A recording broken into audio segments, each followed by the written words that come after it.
gente! Comecei aqui um minutinho antes para dar tempo das pessoas irem chegando. Temos aqui a musiquinha para nos animar. Eu tava lembrando, pensando nessa música. Quem de vocês aí é da época dessa música? Coloca um eu no chat. Mas eu tava pensando, eu escolhi ela porque ela fala de um trem, né? O nosso tema é ônibus, trem, tudo parecido. Mas eu não sou da época dessa música. Eu ganhei um CD do Trem da Alegria quando eu era criança, do meu tio que tinha transtorno bipolar. E essa era a minha música favorita do CD. Na época a gente não sabia nada sobre bipolaridade, né, gente? Era na inocência mesmo. Mas enfim, deixa eu dar um minutinho aí pro pessoal entrar que a gente começa nossa live bonitinha. Bom dia, André!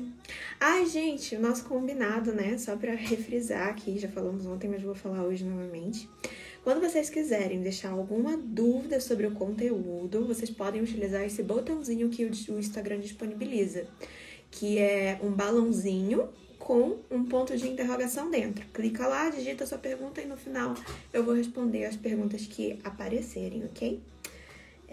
Então vamos lá, gente. Vamos falar sobre aceitação do transtorno bipolar.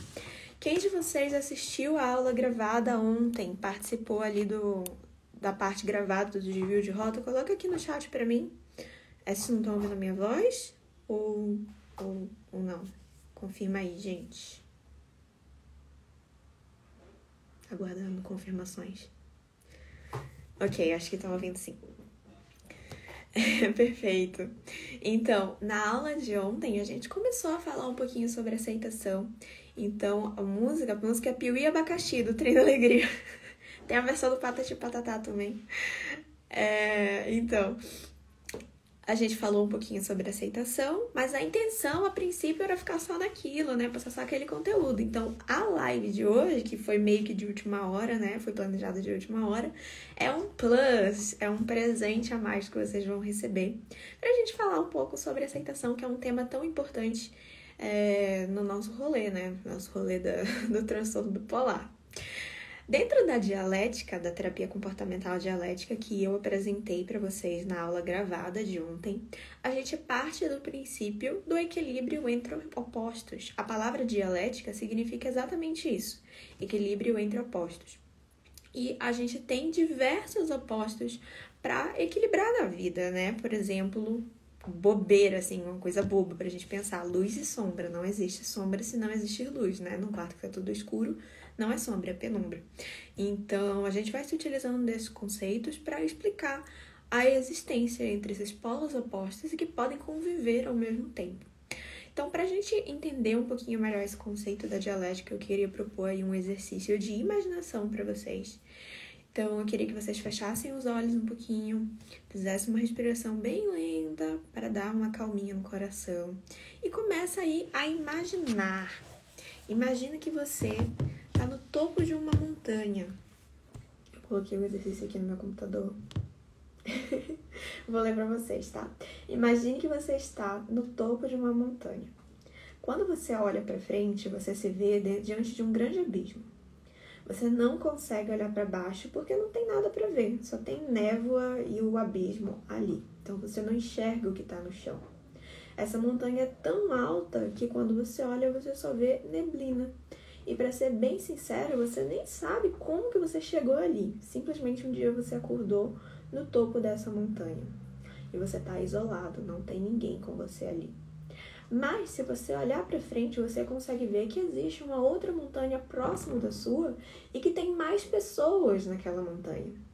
Mas o seu grande desafio é como sair do topo de uma montanha para chegar no topo da outra, porque elas são muito longe uma da outra. E você não consegue descer por causa da neblina. Então, qual seria a solução aí? Gente, vai imaginando essa cena em detalhes, tá? O seu cérebro, ele não sabe diferenciar o que é imaginação do que é realidade. Então, a imaginação é uma ferramenta muito poderosa para a gente treinar habilidades. Enfim, você percebe que entre uma montanha e outra existe uma corda. E uma opção, uma alternativa para você alcançar a outra montanha, onde mais pessoas estão, onde você não estaria sozinho, é andar nessa corda bamba. De repente, do seu lado, aparece uma vara para te ajudar a andar nessa corda bamba. De um lado dessa vara tá a aceitação e do outro lado tá a mudança. Quando você equilibra aceitação e mudança, você consegue atravessar a corda bamba, alcançar o outro lado da montanha, em um lugar onde você é aceito, onde você é pertencente, onde você encontra pessoas que passam pelos mesmos desafios e vitórias que as suas. Então, essa é uma metáfora para a gente falar sobre a importância da gente equilibrar mudança e aceitação dentro do transtorno bipolar, né? Quando a gente aceita, a gente tem condições de encontrar um tratamento que realmente funcione. A gente tem condições de fazer um plano baseado em fatos reais para que você alcance aquilo que você precisa alcançar. No caso, é a estabilidade, né? Então, essa metáfora para explicar para vocês que existe um caminho do meio. Aqui no livro, eu sei que vocês morrem de curiosidade para eu mostrar o que tem dentro desse livro, que eu sempre mostro aí por fora.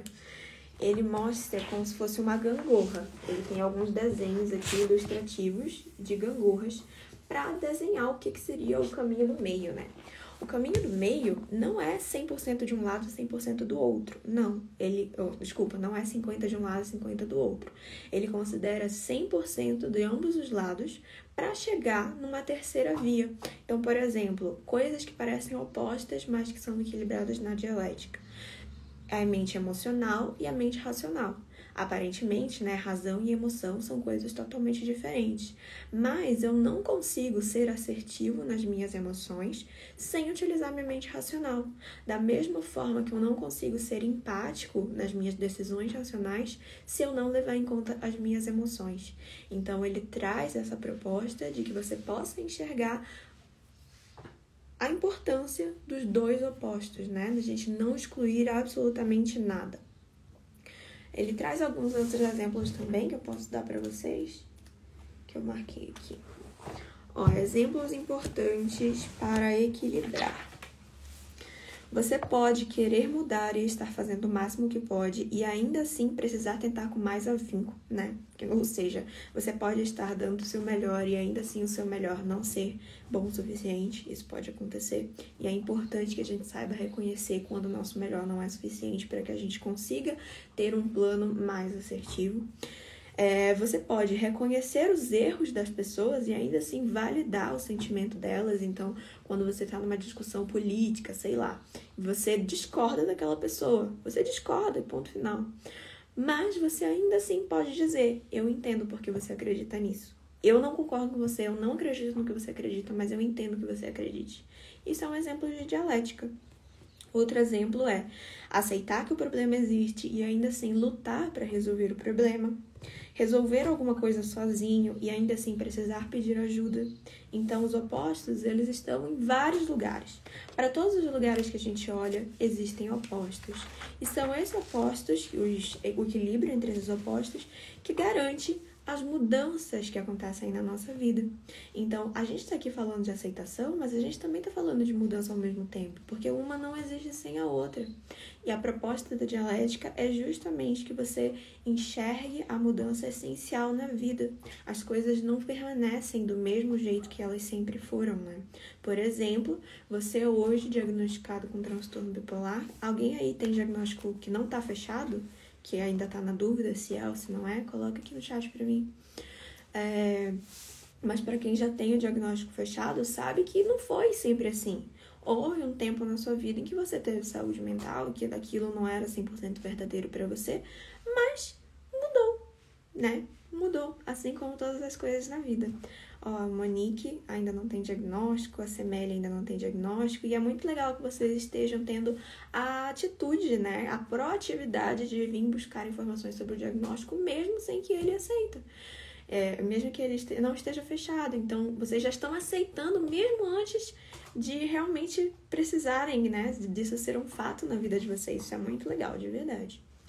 Então, já que os opostos estão sempre ligados de alguma maneira e eles geram a mudança, a gente subentende que a única certeza que a gente tem na vida é de que as coisas vão mudar.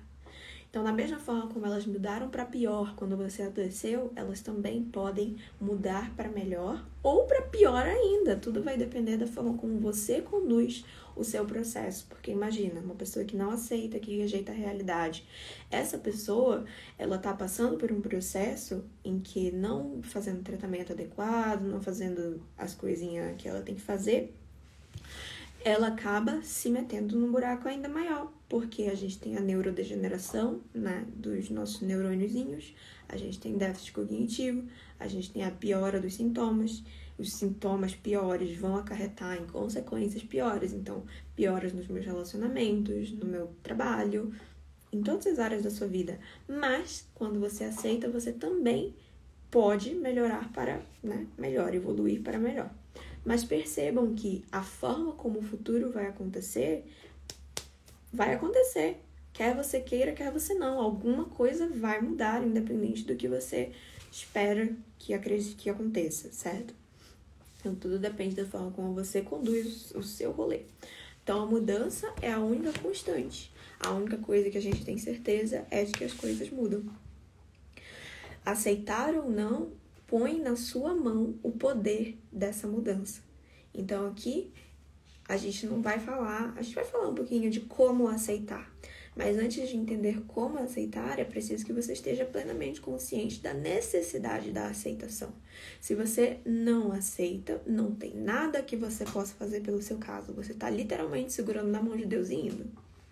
Eu acho que é até uma expressão ruim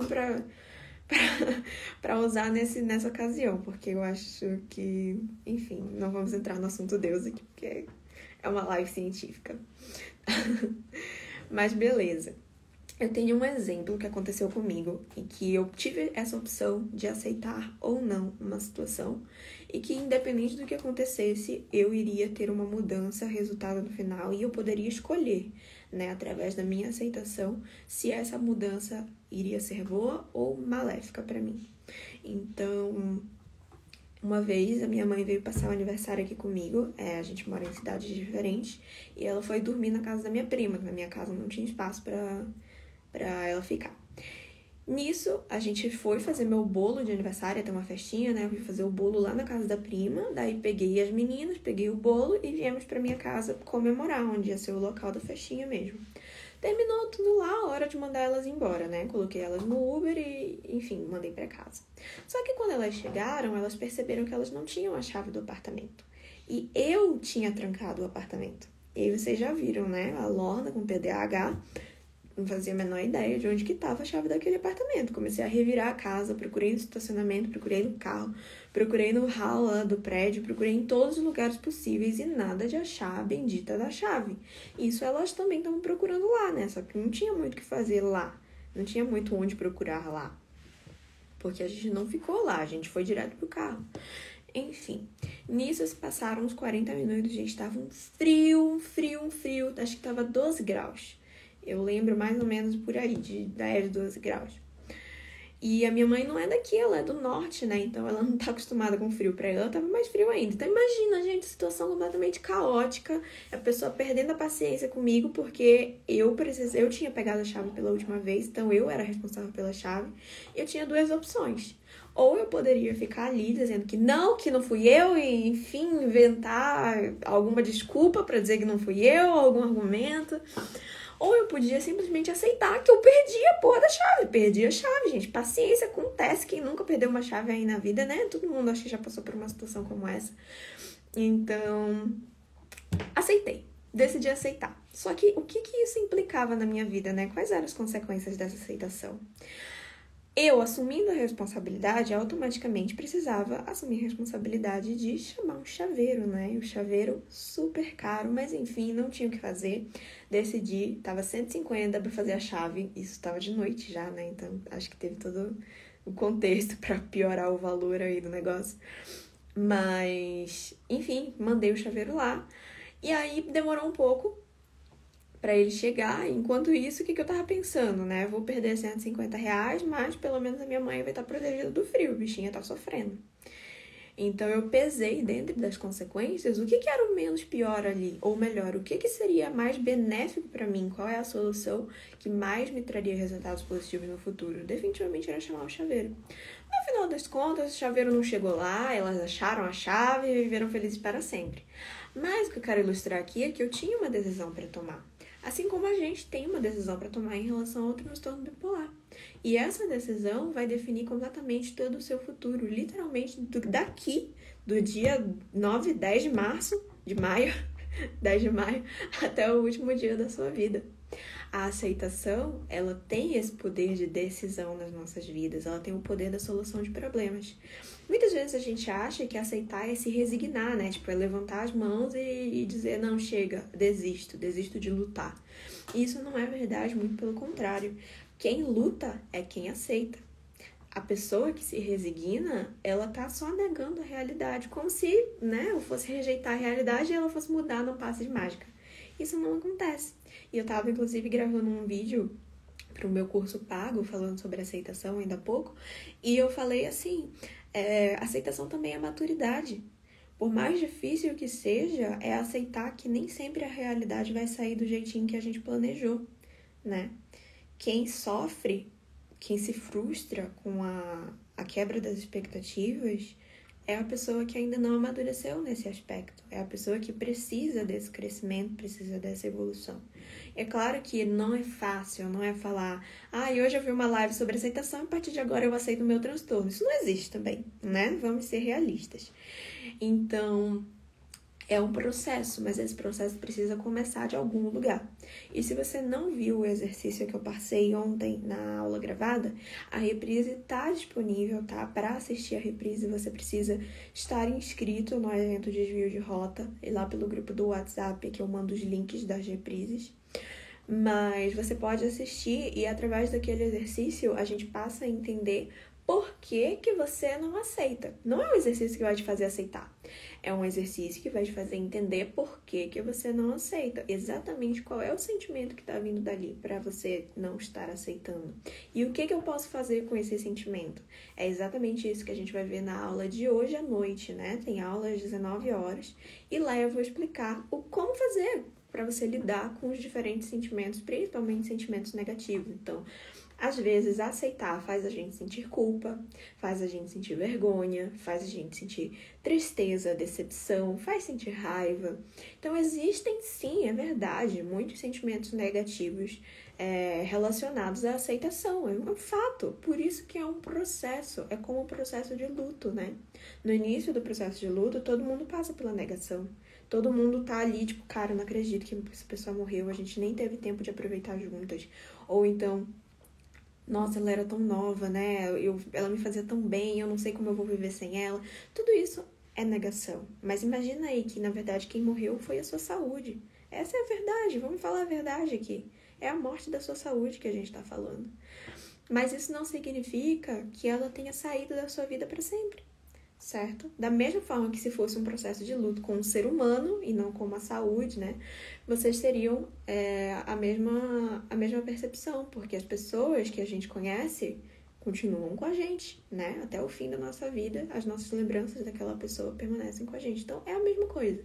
Só que aqui a gente não tá falando nem de lembrança, né? A gente tá falando realmente de recuperação da saúde. Porque sim, é possível estabilizar com o tratamento certo. O problema é achar o tratamento certo, né? Esse eu dou o crédito pra vocês, porque, de fato, não é fácil você ficar indo e testando várias medicações, tira e põe, aumenta, abaixa. É a festa da uva, essa é a verdade. Mas ela é necessária, exatamente o que a Maia falou. Maia Thaís, também odeio a medicação, mas sei que ela é necessária. Exatamente. Ninguém gosta de tomar remédio, gente. Vocês acham que o diabético gosta de tomar insulina? Não gosta. Por começo de conversa é uma agulha, né? Nossa, ainda tem sorte que não é uma agulha. Mas, será que a pessoa que tem câncer gosta de fazer quimioterapia? Não gosta. Ela tá fazendo isso porque ela gosta de viver e ela quer viver com qualidade de vida. Pelo mesmo motivo que nós deveríamos estar fazendo tudo isso. Entende? Então, essa é a importância da gente aceitar. E aceitar não é se resignar. Aceitar radicalmente é fazer alguma coisa sobre aquela situação.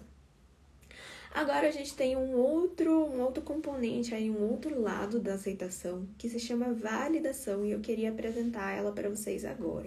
Também separei aqui no livro alguns exemplos de validação, que às vezes eu acho que fica mais didático eu ler do que eu falar da minha cabeça, porque às vezes eu confundo todas as palavras. Então, validação significa o quê?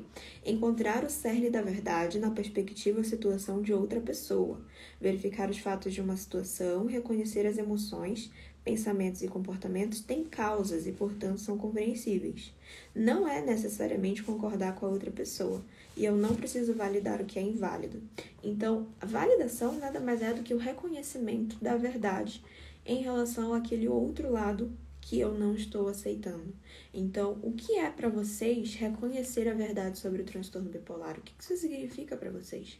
Isso vai ter um significado diferente para cada um de nós, porque depende da forma como nós fomos orientados a enxergar aquilo. Exemplo, lá na aula de ontem eu contei um pouquinho da minha história, né? Falei que quando eu fui diagnosticada, eu não aceitei o transtorno bipolar de cara. É verdade. Mas eu não aceitei porque ninguém me explicou do que se tratava. Então, eu achava que era você mudar de ideia toda hora. E eu achava que isso não teria impactos negativos na minha vida. Tipo assim, qual o pior que pode acontecer se eu ficar mudando de ideia toda hora? Não sei. Então, naquela época, a não aceitação para mim era inofensiva. Quando eu entendi o impacto verdadeiro do transtorno bipolar, o que ele faz com o nosso cérebro a longo prazo, eu fiquei super assustada. E dali pra frente, eu precisei correr atrás do prejuízo que estava acontecendo. Porque eu tinha a sensação de que as minhas crises ficavam cada vez piores. Parecia que, em 2013 eu tive uma crise, em 2017 eu tive uma crise 2 vezes pior, em 2019 eu tive uma crise 3 vezes pior. Então, parecia que só piorava e o fundo do poço nunca tinha fim, de fato. Porque o tempo todo eu tava no fundo do poço e aí eu descobria que o poço era mais fundo do que eu imaginava, entende? Então, naquele momento em que eu entendi o que significava transtorno bipolar, para mim foi um divisor de águas. Compreender que o fundo do poço estava acontecendo por minha causa, porque eu estava sendo irresponsável em não fazer meu tratamento. Mas são decisões que a gente toma e a gente precisa arcar com as consequências das nossas decisões.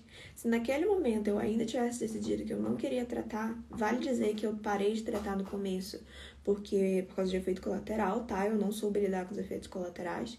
Então, se eu tivesse decidido que eu realmente não queria saber daquilo, não queria aquilo na minha vida, beleza, mas eu tava indo consciente de que provavelmente daqui a 20, 30 anos, o meu cérebro ia ser slime.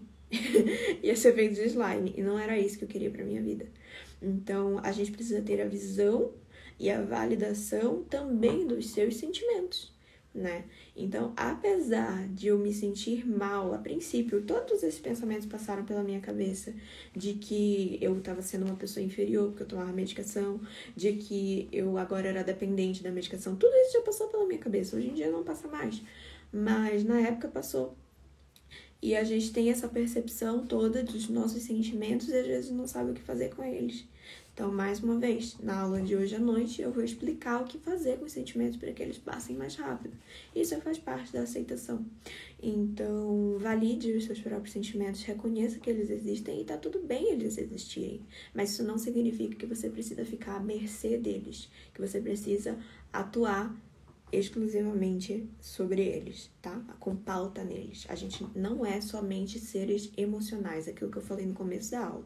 Nós somos racionais e emocionais, e a gente pode articular os dois com equilíbrio, tá? A proposta de toda dialética é ter equilíbrio. Tanto que, eu não sei se vocês viram, né, mas o evento se chama Desvio de Rota, mas a proposta dele é que você atinja o equilíbrio, possa ver que existem meios de atingir o equilíbrio, mesmo não estando estável. Porque, às vezes, se a gente vai depender da nossa estabilidade para chegar em algum lugar, a gente vai fazendo merda no caminho, né? A intenção é não fazer merda no caminho. A intenção é que você esteja ali firme e forte para ter poder de decisão, poder de escolha. Entendendo as consequências daquela escolha e fazendo elas mesmo assim, independente de qual escolha for. Ok, gente? Então, aqui eu tenho um guia prático para validação. Quem tiver trazido papel e caneta, esse material aqui, ele não tá no PDF que vai ser enviado lá no grupo, porque como eu falei para vocês, né, essa aula foi meio que uma ideia de última hora, então enquanto eu tava preparando o material, eu não coloquei isso aqui lá. Mas a ideia é essa. Quem quiser ir anotando, pode ir anotando. Preste atenção no que a outra pessoa está falando. Então, no caso aqui, não é uma pessoa que a gente está validando, somos nós mesmos. Então, preste atenção no tipo de pensamento que você está emitindo no momento em que você pensa sobre aceitação. Então, quais são as tuas ressalvas? Quais são os medos que você tem a respeito da aceitação? Quais são as crenças que você tem a respeito do que pode acontecer de pior, né? O que você acha que vai acontecer de pior e tudo mais. Reflita sobre o que você captou, então você tem que, além de entender, também interpretar o que isso significa. Então eu tenho medo de precisar tomar remédio para o resto da minha vida. Beleza, o que isso significa na prática para você? Para mim vai significar uma coisa, para você vai significar outra. E a gente tem que entender se há um problema social, se eu acho que eu vou sofrer preconceito, ou se é um problema financeiro, eu acho que eu não vou conseguir sustentar o valor daqueles remédios pro resto da minha vida, ou se a questão é dos efeitos colaterais, se eu acho que eu vou ter uma qualidade de vida menor com aqueles efeitos colaterais. Enfim, o que você pensa sobre aquilo? Seja reflexivo com você mesmo, seja muito honesto com você mesmo, você está se validando, né? Seja sensível ao que não está sendo dito, né? O que a gente fala no não dito é a nossa linguagem corporal. Então, presta atenção nas sensações que você está tendo no seu corpo. Será que você está se tensionando toda quando você pensa nisso? Será que você está prendendo a respiração quando você pensa nisso? Será que, nossa, na hora já me deu uma enxaqueca? Vai interpretando os sinais do seu corpo sobre aceitação. O que isso significa? Compreenda o porquê desses sinais existirem, né? Tem um princípio na dialética que a gente diz que compreender as causas de um problema vale muito mais a pena do que simplesmente jogar ele lá, né? Você, enfim, fingir que ele não existe ou você sentir raiva dele, enfim. Compreender é sempre a melhor opção. E, por fim, reconheça o válido. Mostre que entende esses pensamentos, sentimentos e ações. Entende por que eles estão acontecendo, por que isso está acontecendo na sua vida. Às vezes a gente não vai ter uma resposta, tá? Mas é importante que você tenha essa autoempatia, essa autocompaixão na vida de vocês. E a autocompaixão também é um papel fundamental na aceitação. Em a gente chegar a alguma coisa com transtorno bipolar. Então, gente, essa live ela é curtinha mesmo, né? A de ontem também era pra ser curtinha, mas chegou tanta pergunta que eu acabei levando uma hora inteira de live. Hoje não tem tanta pergunta, então eu vou dar uma olhada aqui nas perguntinhas que vocês mandaram.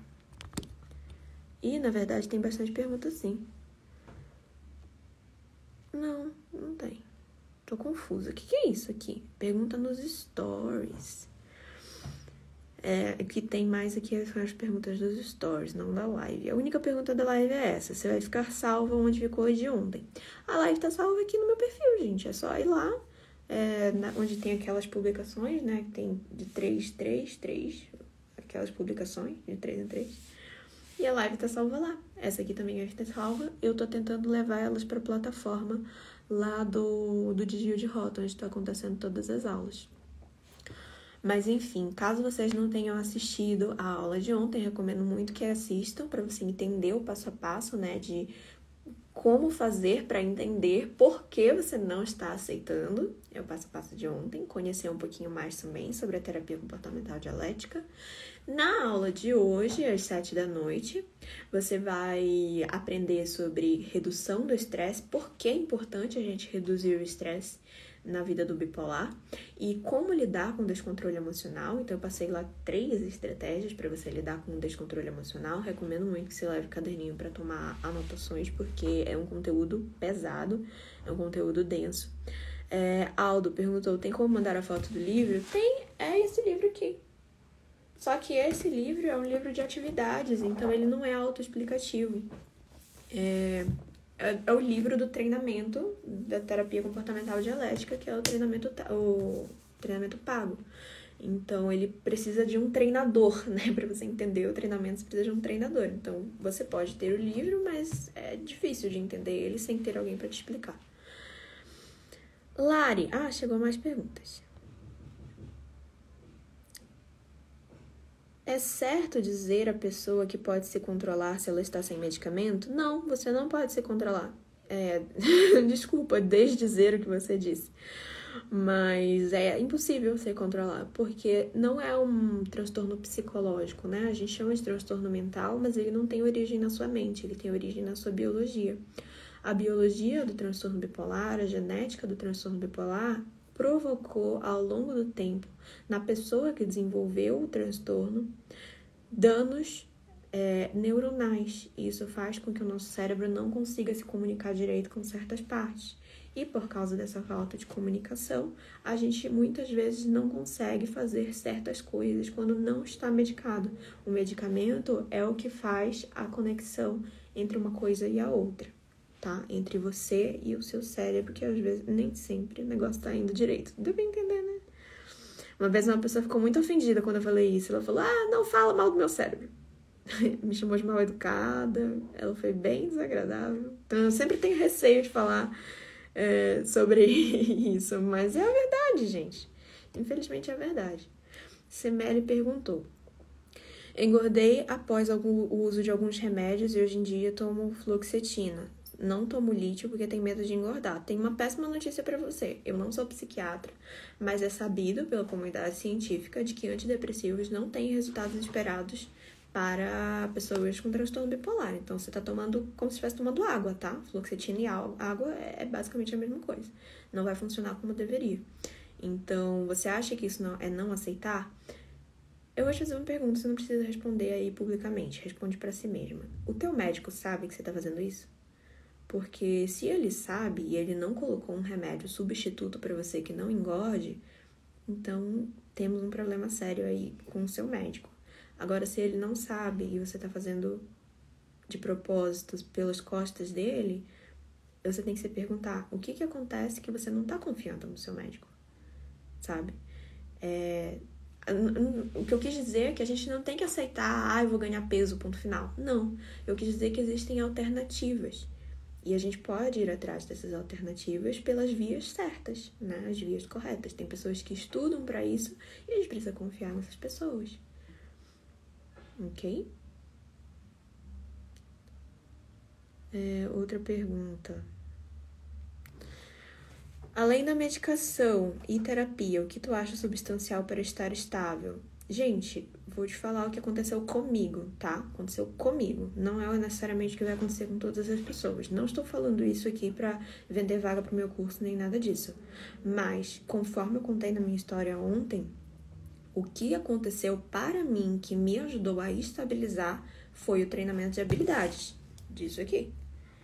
A medicação entrou já de cara, já fez efeito, tá? Então, eu fui a exceção, eu não fui a regra, porque geralmente as pessoas demoram um pouco mais para fazer efeito. E o treinamento de habilidade veio logo na sequência e, além da medicação ter reduzido os meus sintomas, agora eu sabia o que fazer. Porque antes os meus comportamentos eram muito não saudáveis. Então, por exemplo, o que isso significa?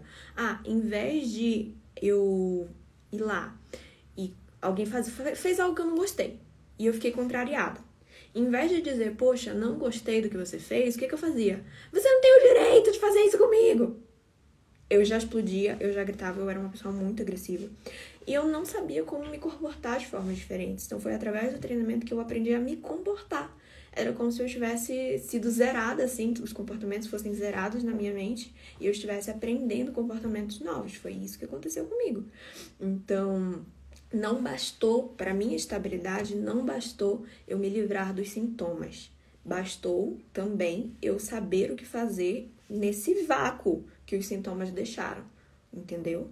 Então, sim, o que as meninas falaram aí, educação, atividade física, sono, alimentação, tomar a medicação correta, voltar no seu médico regularmente, você não tomar álcool, não tomar café, não tomar substâncias ilícitas, tudo isso importa para você ficar sem sintomas. Agora, ficar sem sintomas não é sinônimo de estabilidade. Você também precisa saber o que fazer quando isso acontecer, certo? E a mesma coisa se aplica, né? Saber o que fazer quando você tiver vontade de usar um sintoma como argumento para alguma coisa.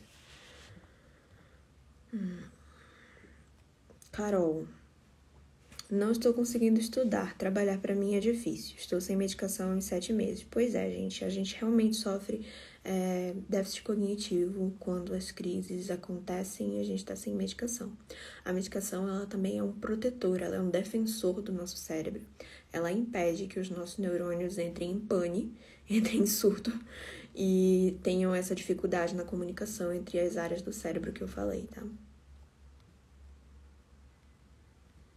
Carol também.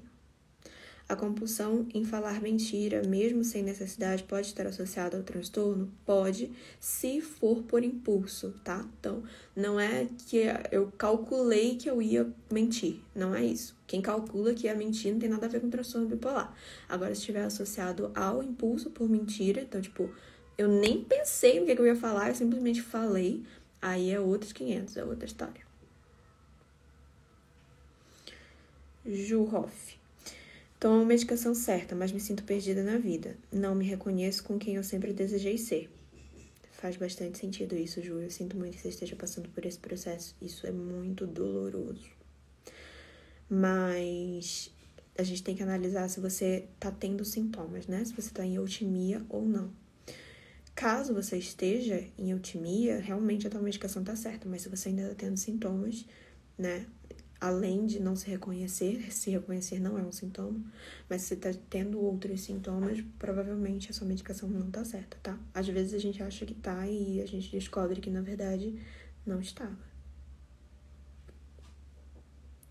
Estou com medicação e ainda assim não consigo estudar e trabalhar. Tem como driblar isso? Você pode fazer exercícios de cognição, né? Palavra cruzada, jogo da memória, pintura para melhorar a questão motora, né? Às vezes a gente treme muito por causa da medicação.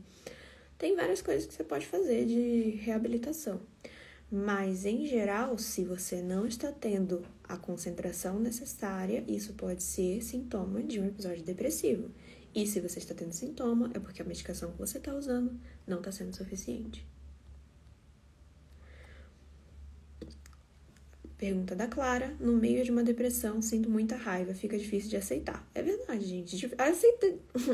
A aceitação é difícil em qualquer momento, seja no meio de uma depressão, no meio de uma mania. Uma mania é pior ainda, porque você acha que você tá, né? Você é dono do mundo inteiro.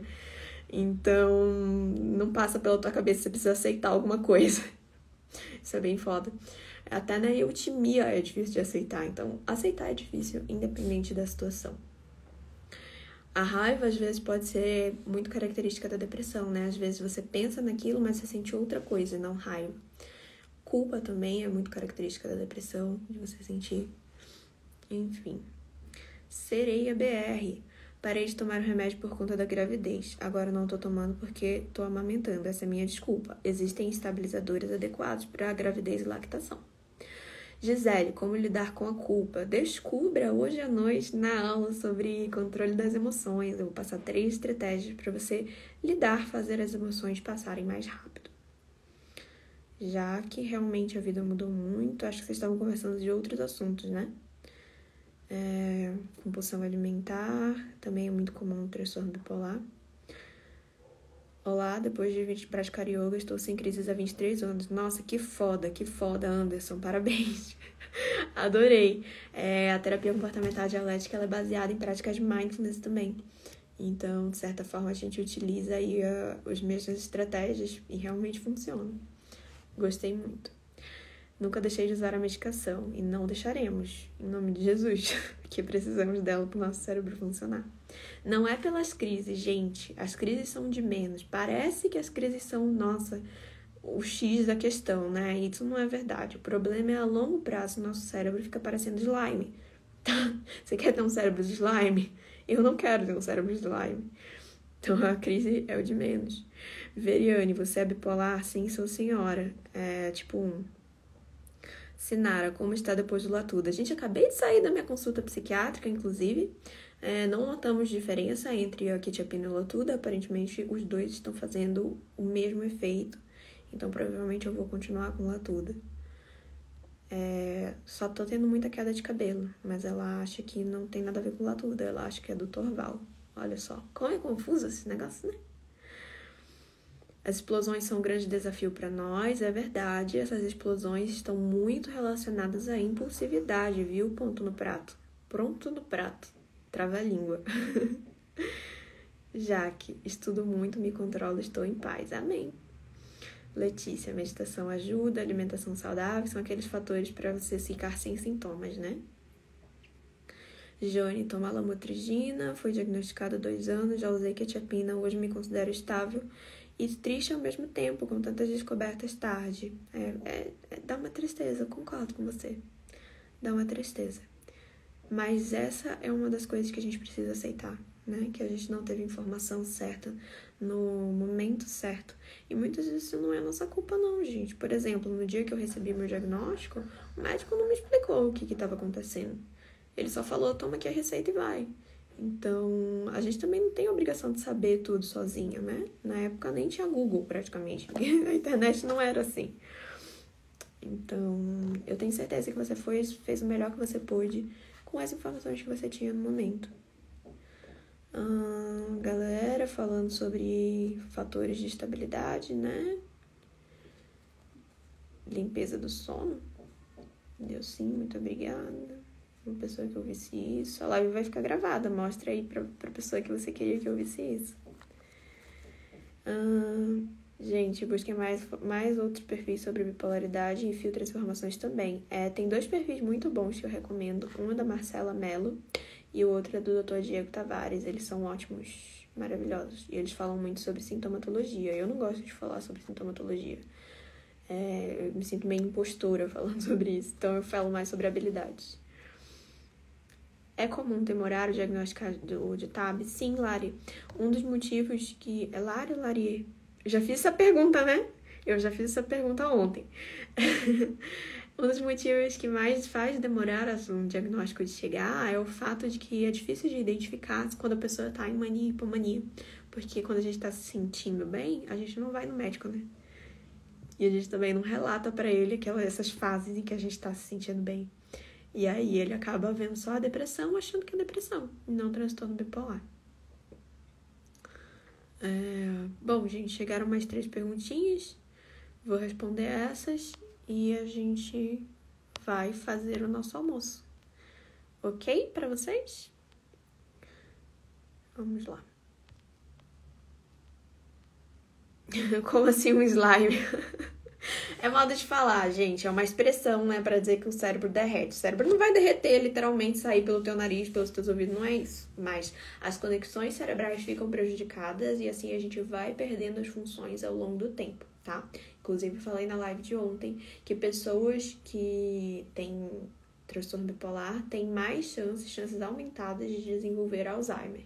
E aí o Dr. Renato até me corrigiu, né? Que não é mais Alzheimer que fala, é demência. Então, chances de demência. Que mais?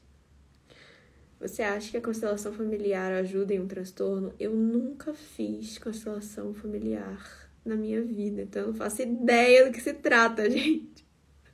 Não faço ideia. Se alguém aí no comentário já fez constelação e se sentiu ajudado, pode compartilhar aí para o amigo saber a resposta. Bianca, tem alguma observação na gestação sendo bipolar? Então, não é da minha área, né? Essas coisas que falam sobre o corpo não são da minha área. Eu recomendo que você consulte seu obstetra ou seu psiquiatra a respeito disso. Como diferenciar depressão de transtorno bipolar? Através dos períodos de mania e hipomania. E aí você tem que conhecer os seus sintomas, fazer o automonitoramento do seu humor para poder identificar se isso está acontecendo na sua vida ou não. Mas existem outros motivos para você desconfiar que você tenha transtorno bipolar, né? Por exemplo, tive um uso de antidepressivo e não melhorei, faço uso por muitos anos e não melhoro.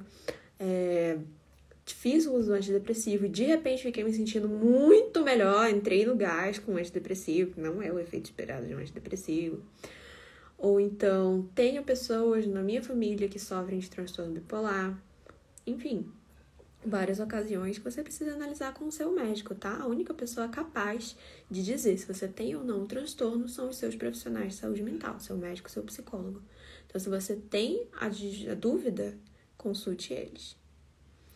O lítio sozinho pode estabilizar bipolar tipo 1? Gente, não gosto de falar de medicação, mas se eu não me engano, o lítio pode ser sim usado em monoterapia para bipolar tipo 1, mas consulte sempre o seu psiquiatra, tá? Eu sou psicólogo. Na faculdade de psicologia não tem isso aqui, tá? Ninguém nunca nem fala sobre lítio na faculdade de psicologia. Mal se fala sobre transtorno, quem dirá sobre lítio. A Hannah ou é a Hanae? Já fiz constelação, não vi muita melhora, mas o Theta Healing sentia melhora no atendimento. Então, gente, a gente tem que ver o que vai pra gente, né? Terapias alternativas são sempre opções, mas sem que a tua medicação pare de ocorrer. Então, você vai fazer a medicação e mais seja lá o que você queira fazer, beleza? Yasmin, não passa com psicólogo, é essencial? Eu não vou dizer que é essencial, porque o transtorno bipolar tem origem biológica. Então, é um problema biológico. É essencial, frisando que a palavra é essencial, é você passar no médico, tá? Mas ajuda muito. O terapeuta ajuda muito. O terapeuta tem uma função importante, mas não é essencial. Sirlene, o paciente bipolar tem muita irritabilidade? Sim, é comum. A gente chama de humor disfórico, né? Não tem só o bom humor e o mau humor. A gente tem outras opções aí de humor. E Dilma. Foi isso que aconteceu comigo. Depois que comecei o antidepressivo, passei a ter vários episódios de hipomania. É isso aí, gente. Aí a gente começa a desconfiar de certas situações. Bom, acho que é isso por hoje. Não chegou mais nenhuma perguntinha. Muito obrigada a todo mundo que compareceu. A live vai ficar salva. Tirei meu filtro, né? Tudo bem. Tá quase igual. A live vai ficar salva aí no perfil para quem você quiser rever ou compartilhar com outra pessoa importante para você. Tchau, gente. A gente se vê de noite, viu? Lá na aula sobre emoções. Beijos!